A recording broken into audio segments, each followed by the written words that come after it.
নমস্কার, আমি Sourav Ghosh, Triumph OSL Kolkata থেকে বলছি। আমাদের অলরেডি কলকাতায় এক্সিস্টিং 6খানা ট্রায়াম্পের শোরুম ছিল, তার সাথে আমরা 7 নম্বর শোরুম নিয়ে মিন্টো পার্কে অলরেডি এসে গেছি।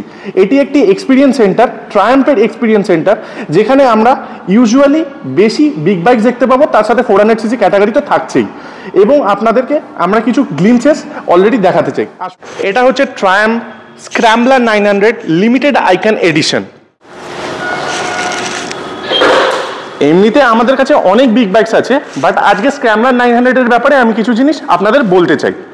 যেমন এই বাইকটি লিমিটেড এডিশন, এই এডিশনটার নাম হচ্ছে আইকন এডিশন। এই আইকন এডিশনের স্পেশালিটি হচ্ছে এইখানে যদি আপনি আসেন, এই কোচ লাইন্স যেগুলো আছে পুরো ট্যাঙ্কে, এটা পুরোটাই হ্যান্ড পেন্টেড এবং এই গাড়িটি খুব লিমিটেড আছে। তার সাথে আপনি এখানে যে ট্রায়াম্পের লোগোটা দেখতে পাচ্ছেন, এটা হচ্ছে 1907-এর ট্রায়াম্পে দেওয়া হতো। স্ক্র্যাম্বলার 900-এর ইঞ্জিনটা আছে, সেটা হচ্ছে একটি 900cc লিকুইড কুলড ইঞ্জিন, যেখানে আপনি 8 ভালভ এসওইচি ইঞ্জিন পেয়ে যাচ্ছেন এবং তার সাথে সাথে 80 Nm টর্ক, তার সাথে 64.1 bhp, which is 65 PS actually. তাহলে এটা তো একটা শর্ট গ্লিমস ছিল। এরকম অনেক বিগ বাইকস আমাদের ট্রায়াম্প সেন্ট্রালে থাকবে, আপনারা আসবেন অবশ্যই। আমরা প্রচণ্ড এক্সাইটেড। আমাদের showroom launching 3rd of December। আমরা আশা করব আপনারা সবাই ওই পার্টিকুলার দিনে আসবেন, যেটা 3rd December। নমস্কার, থ্যাংক ইউ।